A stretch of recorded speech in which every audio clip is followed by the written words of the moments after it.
kepalaku. Macam mana boleh jadi macam ni?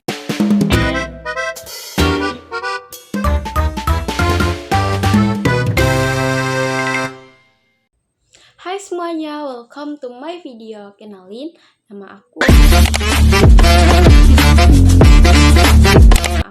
Nurasya Purnama. Tema kali ini lumayan serius sih, tapi santai bawaannya. Nanti kita mulai dari hijrah Rasulullah, cerita perjalanan yang penuh usaha dan keberanian. Habis itu kita masuk ke Piagam Madinah yang isinya sebenarnya biar orang-orang itu di Madinah hidup rukun, tentram, dan aman. Terus yang terakhir kita akan bahas sedikit tentang Darul Salam dan Darul Islam. Biar materinya lengkap. Nah, tanpa berlama-lama lagi, kita masuk aja yuk. Materi kita yang pertama itu hijrah Rasulullah. Kalau kita dengar kata hijrah, yang kebayang itu kan pasti pindah tempat kan.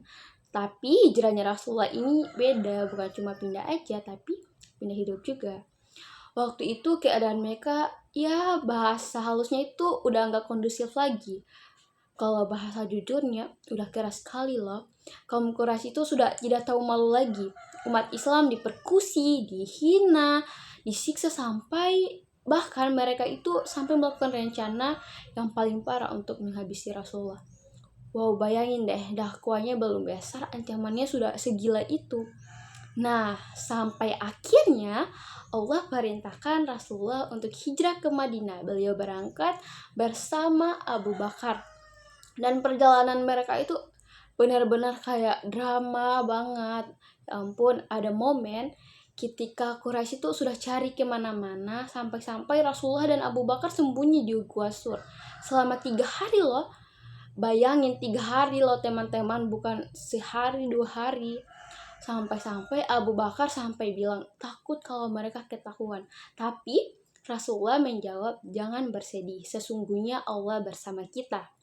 Saya kalau dengar kalimat itu langsung kayak, ya Allah, kuat sekali ya hatinya Nabi ini. Nah, setelah keadaan aman, barulah mereka melanjutkan perjalanan. Panasnya padang pasir, capeknya jalan, tapi mereka tetap lanjut tanpa mengeluh. Nah, ada berita baiknya nih. Sampai mereka tiba di Madinah, Nabi itu disambut dengan senang sekali, kayak kedatangan orang yang benar-benar mereka hormati, dinantikan. Suasananya itu hangat, adem, beda sekali sama kondisi di Mekah sebelum kedatangan Rasulullah. Seperti itulah keadaan pada saat hijrah Rasulullah, dramanya, lika-likunya sangat berat ya. Lanjut ke materi kedua. Masuk ke materi kedua yaitu isi pokok Piagam Madinah. Nah, ini penting banget. Jadi pas udah sampai di Madinah, masyarakat di sana tuh beragam. Ada kaum Muhajirin, Ansar, Yahudi, dan beberapa suku lain. Biar tidak kacau, agar teratur, Rasulullah tuh bikin Piagam Madinah, semacam perjanjian bersama gitu. Intinya, Piagam ini menetapkan bahwa seluruh penduduk Madinah, baik yang beragama Islam maupun yang tidak, merupakan satu komunitas yang hidup bersama dalam kedamaian setiap kelompok, tetap bebas menjalankan agamanya, tetapi mereka itu berkewajiban saling membantu jika kota menghadapi ancaman. Piagam ini juga menegaskan larangan untuk berbuat zina atau mengkhianati perjanjian, dan apabila terjadi perselisihan, keputusan akhir diserahkan kepada Nabi Muhammad sebagai pemimpin tertinggi. Udah kan?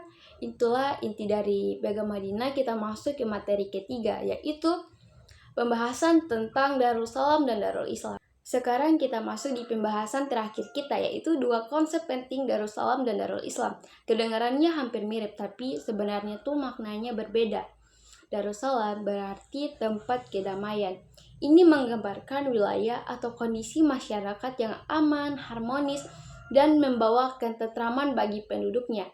Bukan sekedar bebas konflik saja, tapi benar-benar membuktikan rasa damai. Sedangkan Darul Islam adalah masyarakat atau wilayah yang hidup dengan menerapkan prinsip dan hukum Islam dalam pemerintahan, sosial, dan kehidupan sehari-hari. Jadi bukan hanya identitas, tapi sistem yang dijalankan. Keduanya saling melengkapi. Sebuah masyarakat bisa menjadi Darussalam kalau ada keadilan dan ketertiban, dan bisa menjadi Darul Islam kalau ada nilai-nilai Islam yang menjadi dasar dalam mengatur kehidupan. Madinah di masa Rasulullah adalah contoh terbaik. Masyarakatnya damai dan sistemnya berpegang pada ajaran Islam. Nah, jadi begitu teman-teman, dari hijrah yang penuh perjuangan, lalu lahir Piagam Madinah yang super visioner, sampai konsep Darussalam dan Darul Islam. Semuanya nunjukin bahwa Islam itu tidak cuma ibadah, tapi juga mengatur kehidupan sosial biar manusia hidup rukun. Udah kita kupas manis semuanya, kalau masih bingung itu wajar. Yang penting pura-pura paham dulu, oke? Aku cabut dulu, bye-bye semuanya, makasih udah menonton.